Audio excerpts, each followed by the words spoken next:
Aloha, aloha. This is Martha with Light Time and Creative People. Thanks for tuning in, turning on, tapping into the second season of podcast material by yours truly. This is the Awakening Audiobiography. Season number 1, the meditation audio series, is also available for free if you'd like to learn some of the science behind meditation, perspectives of meditation, and even some guided meditations, for free for you. So feel free to check those out. That is in podcast season 1. Podcast season 2, Awakening Audiobiography. This is episode 5. And it's such a sensitive thing to open up about this story. I'm going to do my best. I'm sharing this information for a reason, because there seems to be so much information within this story that has ultimately helped me awaken as an individual.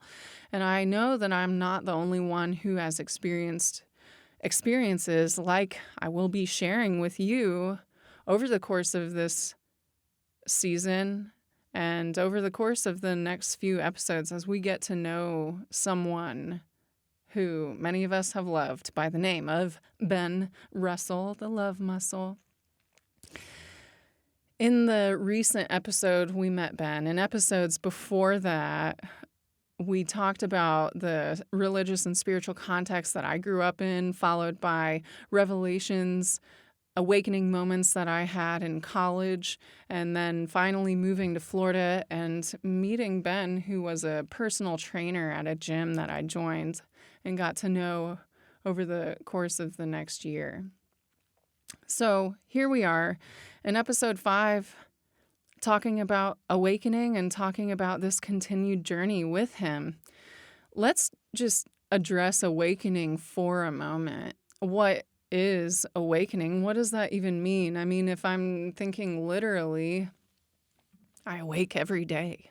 I wake up, my eyes open. I awake. If I'm thinking about the spiritual setting and awakening seems to be a continuous process of truth being revealed. Awakening seems to be a soul journey, an expansion of the spirit as we go through life and learn more about ourselves and what is outside of us as well. Awakening seems to be a lot to do with growing out of the societal box. Many of us have talked about programming and how a lot of our current social programming has kept us from awakening. What do you think about that? Awakening, from my perspective, is also about alignment. And what is alignment? Alignment would be the process of eliminating cognitive dissonance. Cognitive dissonance being where my inner world, my mental state, my beliefs are one way and my actions and way of navigating are another. That would be hypocritical, right? So coming into alignment, eliminating cognitive dissonance, coming into alignment with our beliefs and what we think is true and who we'd like to be, who we are on a core level, coming into alignment with that seems to be part of the awakening journey. And meeting the self, coming to know the self, awakening to who we truly are through a number of different experiences. One of them being, for me, and this is what I've had, a God slap, a series of God slaps that redirect us into a new place, redirect us away from where we were headed and back into alignment, back into the direction of who we are. Awakening seems to be a transformational process where we enter the cocoon and everything about us, like, dissipates on a chemical level so that it can be completely restructured. It's like what happens to these caterpillars. Okay, they're a caterpillar. They go into the chrysalis. They totally chemically and biologically deconstruct and turn into something else. This seems to be the process of awakening. And also awareness. Awakening, if it is a continuous process of truth being revealed, awareness is our ability to perceive the truth through our senses, through everything that we are physiologically, added up all together to be more than the sum of its parts. Becoming aware through the sense of taste, the sense of touch, the sense of smell, sight, hearing, and then maybe awareness practiced with these senses becoming tuned up enough to start tapping into realities that are unseen. These seem to be significant parts of the awakening journey. At least they have been for me. Let me know. In other cultures, the awakening process is held in much higher respect and regard, and someone going through an awakening process is a little more cradled while they go through the process because it can be difficult.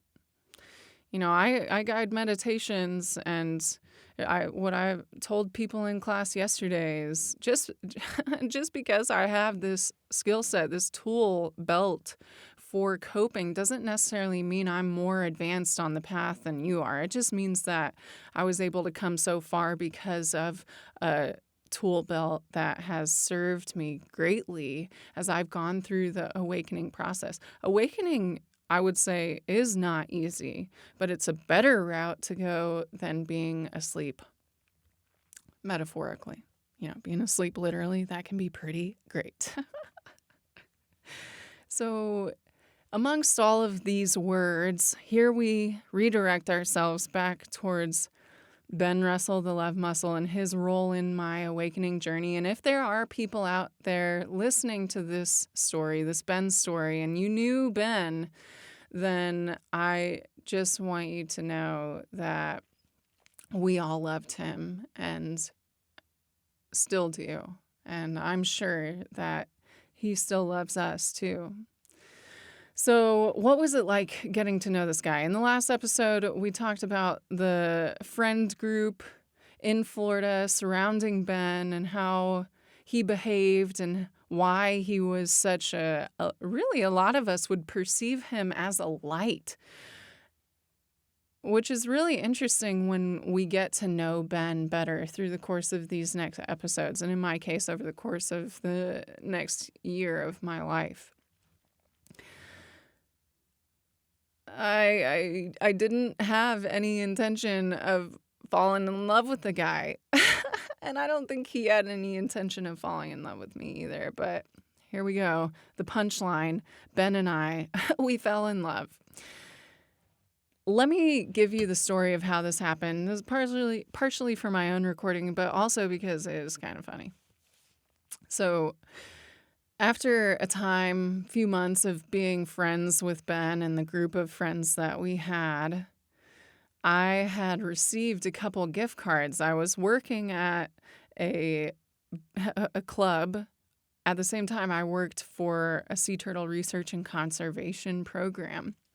And so I would be at this club working as a door girl or helping with a special event or two and things like this. And I actually won a couple gift cards for $25 each. Hey! And so the group of friends, I'm not sure if there was a specific occasion that brought us out, but I was like, hey, let's go blow the $50 on these gift cards and hang out at this club together. We ended up going to this club at like 6 p.m. or something like that, and playing different games. They're drinking Jameson and all sorts of whiskey and stuff like that. We got lit. Okay. It was fun. And then we collectively wonder, is the night over yet? Does it end here? And the answer was no. We went to the strip club. I don't think I had been to a strip club before. I don't have clear memories of being at a strip club ever before this night. Ben, myself, a couple friends, we go to this strip club, and I'm not ashamed of that, okay? So if you're listening and you're like, wow, judgy, then bye. Everybody's got to go at least one time. So we get to this strip club, and I am, a little toasted, and these strippers are incredible. It's a slow night. It may have even been a Tuesday, okay? Club going up on a Tuesday. And we go into the strip club, and these strippers are amazing. I'm like blown away by what they are doing. Like I go up to the stage. No one's there. Well, a handful of us are there. Maybe 2 handfuls of us are there. But I go up to the stage, and I'm like, hey, will you please tell me how you do that? I cannot tell you at this point which move it was that inspired me to ask this question, but it was something amazing, okay? So I went up to this lady, I asked, please tell me. So she's talking to me. We're talking about how to shake our butts, probably. And Ben and friends are off, doing whatever they're doing. Who knows? And I'm not going to share all of the details of the strip club, but I will say that at this point, we're all friends, and Ben had never received a lap dance before. I wasn't going to give it to him. I wanted to pay for him to have one. And so he and the nice lady went to the next room so that he could have his first ever lap dance. And, well, now that I'm thinking of the story, the night ended. I won't give you all the details. The night ended, and someone had stolen stuff out of our friend's back. Like their car, their truck. I think it was an open car. So that was a surprise for the night. But, other from that, it was a pretty cool time, and we all had fun, and we're headed back, and, we've got a DD. Shout out to the DDs. Designated drivers are very important. And we start heading back to the house, and this is Ben's living space and our friends' living space, and I'm pretty much the tag along that just freaking loves the group and working out with them and being with them. And Ben, while we're driving back, slides his hand over, wraps his pinky around mine in the back of the car, and that was the beginning of our romantic relationship. Was after the strip club. Oh my gosh. I don't know if you can tell a better romantic beginning than that. It was the strip club, people. We fell in love at the strip club. I need T-Pain up in here. I fell in love with the stripper. Ben fell in love with the stripper. She giving him lap dances I paid for. I need T-Pain and some auto-tune, yeah. We were destined to hook up that night, yeah. And there we have it. So we, and again, part of this is to just entertain myself and save the memory. When we got back, well, we had made a very important stop at, some fast food restaurant, which I would never eat at now, but I did then, and it was fine, whatever. And I believe we got like nachos and a bunch of bean dip and some quesadillas and stuff like that. All of us are about to go to bed and be hungover the next day. And so we were at the house, and our first I can't even the night that sealed the deal was when we finished eating, And, Ben and I had just held pinky fingers. Ooh, it was heating up. And I looked at him and he looked at me and our lips met. And okay, I gotta tell you though, Ben was like 5'7". I know he's gonna be like, he's like, no, I'm like 5'8", I'm like 5'9", but no, I'm 6 foot. And this guy, the genetic freak that was Ben Russell, was about, we'll give him 5'7". He was probably 5'7", and about 230 pounds. And that's a fact. He this guy was a personal trainer, and among other things, and he kept track of his weight, and sometimes we would do that together. We had fitness goals. So this guy was a solid 5'7", 230 pounds, and lean and jacked. And so after the strip club,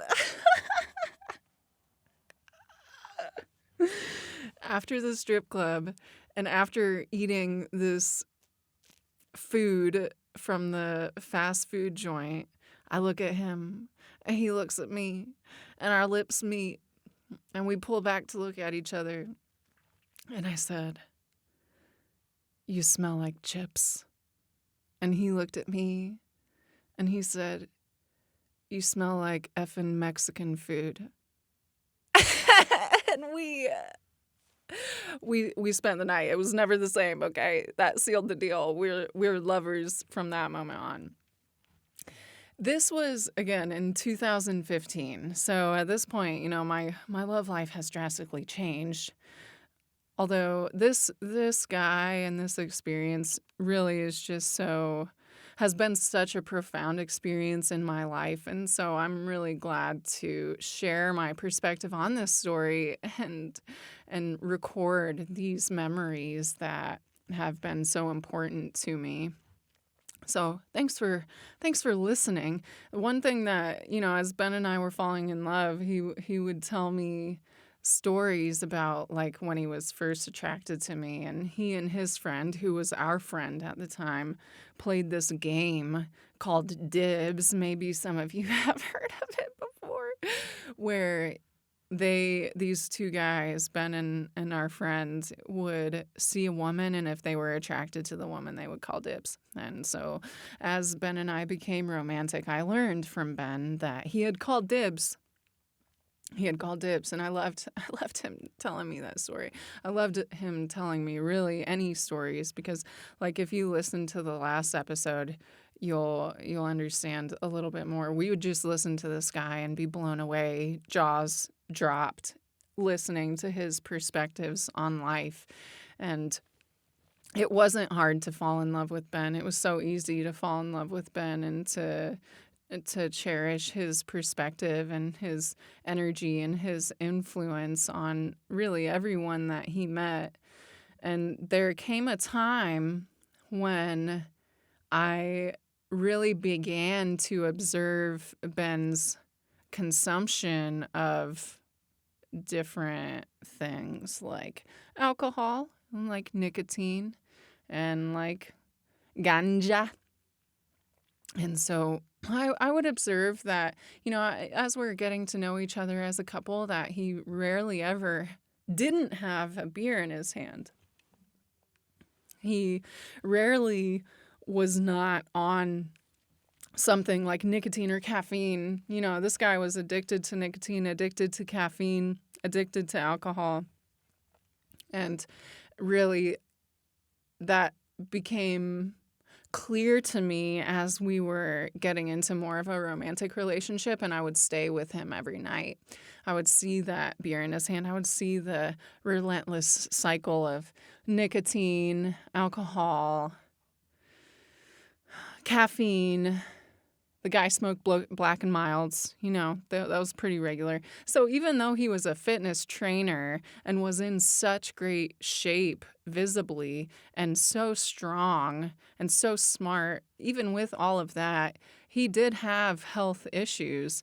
And the addiction was the biggest one. So that's where we will leave it off for today. And the next episode will be more Ben's stories more of our stories for the awakening journey, my personal awakening audiobiography featuring Ben Russell, the Love Muscle.